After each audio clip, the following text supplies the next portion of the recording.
मैंने अच्छा हुआ कि मैंने इस्लाम को छोड़ दिया, मैंने त्याग दिया। ये बाइस लानत अमल है, जो आदमी ये करता है सख्त गुनहगार है और खुदा की लानत का मुस्तहिक होता है। आज एक खबर सुनने में आई जो मेरे कान खड़े हो गए। जो जाया करती थी मदरसे में तालीम सीखने के लिए, उर्दू सीखने के लिए, अरबी सीखने के लिए और नमाज की तरीके सीखने के लिए, पर मौलवी ने नमाज वगैरह तो सिखाया नहीं, वो अपनी किसी और ही तरीके में उसको ले लिया। चीज आप मानसिकता देख सकते हो, एक मौलवी दरिंदगी करता है और इस्लाम के जितने भी मौलवी मौलाना है सारे चुप हैं और न्यूज को दबा रहे हैं। और ये जो दरिंदगी उन्होंने करा कि खुद के अंदर की शैतान इनका मरा नहीं, और पर बच्चियों को और बच्चे को मदरसे में ये तालीम देंगे कि शैतान को कैसे दुआ पढ़ के मारे या शैतान से कैसे बचे। मैंने अच्छा हुआ कि मैंने इस्लाम को छोड़ दिया, मैंने त्याग दिया, क्योंकि अगर मेरी भी औलाद होती या मेरी भी बेटी होती तो उसके साथ भी मौलवी ऐसा करता। हलाला के नाम पे एक अलग चीज चल रही है, बेचारी कहाँ जाए बच्चियां। अरे बच्चों को तो बख्श दो कम से कम, इतनी दरिंदगी। और मैं कहता हूँ बंदी हो जाना चाहिए ऐसे मदरसे में जब ऐसे ऐसे कारनामे हो रहे हैं। लड़कों को नहीं छोड़ते मौलवी तो बेचारी बच्चियों को पता नहीं कैसे लोग भेज देते हैं। बहुत शर्म की बात है कि कोई भी मुल्ला, कोई भी मौलवी एक ट्वीट करके भी नहीं बोला कि ये गलत हुआ। पर कोई बात नहीं, ये इस्लाम की खूबसूरती है, हम भी क्या ही कह सकते हैं। बाकी हम हिंदुओं को ही कहते हैं कि आप सब लोग अपने घर में रहें और सेफ रहें और मुल्लों से बच के रहें। ये जो बच्चों के साथ जो नॉर्मली जो ये हर कोई नहीं करता है, लेकिन मेरा एक सवाल था कि थोड़े मौलवी साहब जैसा मौलवी साहब बदसलूकी करते हैं, भैया जो करते हैं ना, तो आप ऐसा करें। नहीं, मैं आपको नहीं बोल रहा। नहीं, सुनिए सर, एक मिनट। जो करते हैं, आप एक काम ये करें कि उनकी फौरन रिपोर्ट करें और केस ये फाइल करें कि इनको चौराहे के ऊपर सूली लटकानी है। अदालत अगर चौराहे पर सूली लटका दे तो वहां देखने जरूर जाइएगा और उसकी वीडियो बनाकर हमें भी भेजिएगा, हमारा भी कलेजा ठंडा होगा। ठीक है? ऐसे लोग तो जी मुफ्ती साहब की स्ट्रीम ना होती तो मैं एक ऑडियो सुना देता यहाँ पर, वो गुरुकुल के अंदर क्या सीन हुआ है। तो भाई छोड़ दें इन बातों को। हाँ, आप ये समझें कि ये एक इंसानी बीमारी है। ये इसका ताल्लुक किसी खास मजहब से नहीं है। यानी एक से एक पंडित पड़ा है कि जो ये हरकत के अंदर मुलव्विस है, एक से एक लिबरल पड़ा है। मैं ये कहता हूं कि इस वक्त यानी अगर यूरोप अमेरिका की आप बात करें, पादरियों में जो केसेस चल रहे हैं वो सोइयों में नहीं है, बल्कि वो लाखों की तादाद में है कि उन्होंने बच्चों का इस्तेहसाल किया है और उनके ऊपर बाकायदा जो इंस्टीट्यूशन है चर्च का, उसके ऊपर केस चल रहा है। बिलियंस ऑफ बिलियन डॉलर के केस चल रहे हैं उनके ऊपर। ये अशर है।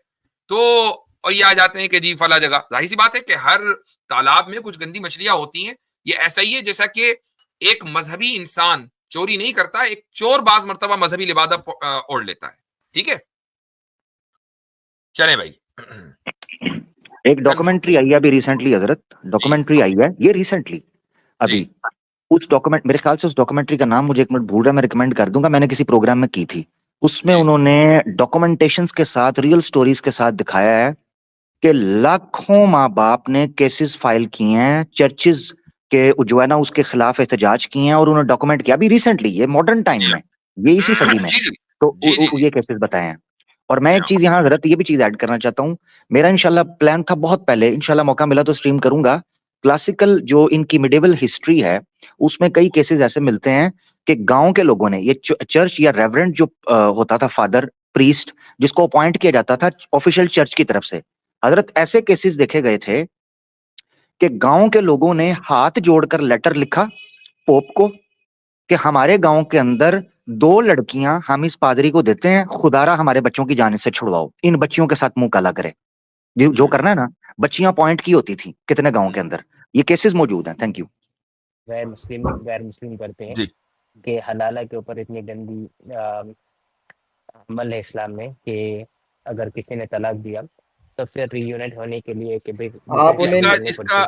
इसका जवाब मैंने कई मर्तबा दिया है कि हलाले का कोई तसव्वुर, ये जो ऑर्गेनाइज्ड हलाला होता है ना, इसका कोई तसव्वुर इस्लाम में नहीं है। ये बाइस लानत अमल है, जो आदमी ये करता है सख्त गुनहगार है और खुदा की लानत का मुस्तहिक होता है। ठीक है भाई, समझ गया कि ये रीयूनाइट होने के लिए फिर एक और मर्द से शादी करके इंटरकोर्स करना, ये कैसे? बता तो दिया मैंने कि ये बाइस लानत अमल है। ऑर्गेनाइज हलाले का कोई तसव्वुर इस्लाम में नहीं है। ये जो चीज हराम है वो हराम है। नहीं मुझसे कह रहा हूँ कि जैसे मान लीजिए किसी ने तलाक दिया हो, ठीक है, और फिर भाई हमें पता है आप मान ही नहीं रहे, हजरत वही कह रहे हैं आपको, जो आप बार बार अगर किसी ने 3 तलाक दे दी अपनी बीवी को तो अब वो आदमी उस बीवी को और वो उस औरत को और वो औरत उस मर्द को डिजर्व ही नहीं करते हैं। खत्म, एंड ऑफ स्टोरी। जी जी अब कहीं और जाएं, कहीं और का मतलब ये कि वो उस औरत को चाहिए कि किसी और से शादी करे, मर्द को चाहिए किसी और से शादी करे अगर उसको फैमिली चलानी है। अभी मैं एक वाकया आपको बताता हूं। अभी चंद दिन पहले मेरे पास एक साहब का फोन आया यहीं पर लोकल, और उन्होंने कहा कि भाई वो हस्बैंड एंड वाइफ थे और उनकी 15 साल की 8 साल की मैरिज थी। उनके यहाँ औलाद भी नहीं थी और एक दूसरे के दरमियान ना इत्तेफाकी वगैरह इस तरह की चीजें रहती थी। तो बीवी बार बार मुतालबा करती थी कि मुझे तलाक दो, मुझे तलाक दो। तो एक दिन शौहर ने गुस्से में आकर एक तलाक दे दी। बीवी ने कहा कि नहीं, एक से तो पेट नहीं भरा, 3 की 3 चाहिए एक ही वक्त में। तो उसने 3 तलाक दे दी और फिर एक लंबा अरसा गुजर गया, 2-2.5 साल गुजर गए, और उसके बाद फिर दोनों को एक दूसरे की याद आई और सोचा कि चलो फिर साथ रहने लगे। तो इस तरीके से नहीं होता भाई।